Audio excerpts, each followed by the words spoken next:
याचं महत्त्व, याच्याकडे जिंकून न बघण्याची भूमिका आजची राज्यकर्त्यांची आहे. आणि त्याची प्रचिती आम्ही जे लोक लोकसभे किंवा राज्यसभेमध्ये आहोत त्यांना पुन्हा पुन्हा बघायला मिळते. आज काही इन्स्टिट्यूशन्स आहेत, संस्था आहेत, सत्ताधारी पक्ष, विरोधी पक्ष. देशाचे प्रधानमंत्री इन्स्टिट्यूशन आहे, देशाचे विरोधी पक्ष नेते ही इन्स्टिट्यूशन आहे. प्रधानमंत्र्याची प्रतिष्ठा ही देशाने ठेवली पाहिजे, तसंच विरोधी पक्ष नेत्याची प्रतिष्ठा, त्याचा उल्लेख नानाभाऊंनी आपल्या भाषणात केला, ती सुद्धा तितक्याच महत्त्वाची आहे. त्यांनी उल्लेख केला कालच्या 15 ऑगस्टला. विरोधी पक्ष नेते पाचव्या ओळीत बसवले. मी स्वतः विरोधी पक्ष नेता होतो. अटल बिहारी यांचं सरकार होतं आणि मला आठवत आहे की या सोहळ्यामध्ये माझी बैठकीची सुविधा कॅबिनेट मिनिस्टरांच्या बरोबरची होती. मला आठवत आहे मनमोहन सिंग प्रधानमंत्री होते, सुषमा स्वराज विरोधी पक्ष नेत्या होत्या. आणि याच 15 ऑगस्टच्या कार्यक्रमामध्ये कॅबिनेट मंत्र्यांच्या लाईनमध्ये सुषमाजीसुद्धा बसलेल्या होत्या. याचा अर्थ व्यक्तीचा प्रश्न नाही, या संस्थांची प्रतिष्ठा. ही इन्स्टिट्यूशन आहे, लोकशाहीची इन्स्टिट्यूशन आहे आणि त्याचा सन्मान ही करण्याची जबाबदारी कुठल्याही राज्यकर्त्यांच्यावर असते. आणि त्यामुळं त्यांच्याकडून खरगे किंवा राहुल गांधी यांची प्रतिष्ठा राखली जाईल अशी अपेक्षा जर ठेवली तर ती त्यांच्याकडून गेली नाही.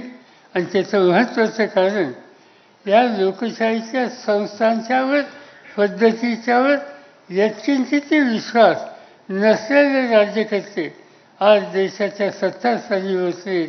आणि त्यामुळं आपण अतिशय जागरूक राहण्याची गरज आहे.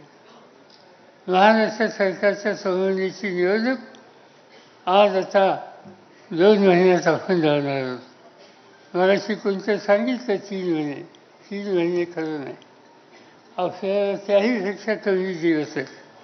आणि या कमी दिवसामध्ये या तिन्ही पक्षांनी आणि आपल्या मित्र पक्षांनी एका विचारानं सामान्य लोकांच्यात जाऊन त्यांच्या जागृती निर्माण करून परिवर्तनाचा विचार हा त्यांच्या मनामध्ये रुजवला पाहिजे.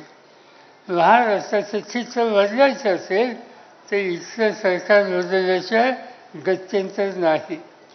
एक तरी कार्यक्रम महाराष्ट्राचं सरकार बदलणं, चुकीच्या लोकांच्या हातातली सत्ता काढणं, ती सत्ता चुकीच्या पद्धतीने किती वापरली जातात अनेक उदाहरणं सांगता येतील.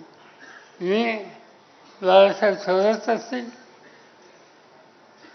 जयंतराव पाटील असतील किंवा शिवसेनेचे विधानसभेचे नेते असतील, यांना धन्यवाद देऊ इच्छितो की त्यांनी एक गोष्ट फार चांगली केली. आजच्या सरकारने एक नवीन कायदा महाराष्ट्रात आणण्याचा निर्णय हा घेतलेला होता आणि तो कायद्याचं नाव जनसुरक्षा कायदा. तो कायदा विधिमंडळामध्ये इंट्रोड्यूस केला. आमच्या सगळ्या या नेत्यांनी मुख्यमंत्री आणि सभाध्यक्ष यांच्याकडे आग्रह केला की हा कायदा आता थांबवून द्यावा. आपल्या लोकांच्या जागरूकतेमुळे तो कायदा आता थांबला आहे.